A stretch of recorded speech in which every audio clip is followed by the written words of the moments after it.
மாதுளப்பழம் juice செய்வதற்கு காசாத பால் 1 cup, sugar தேவையான அளவு, மாதுளப்பழம் 1.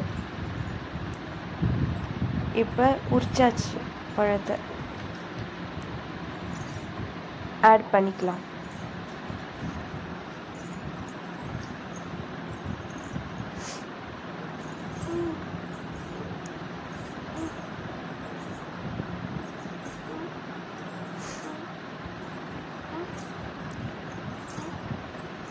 காசாத பால் ஊற்றினா டேஸ்ட் ரொம்ப நல்லாயிருக்கும்.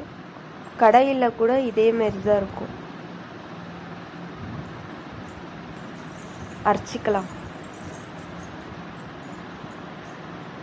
வடிகட்டியாச்சு.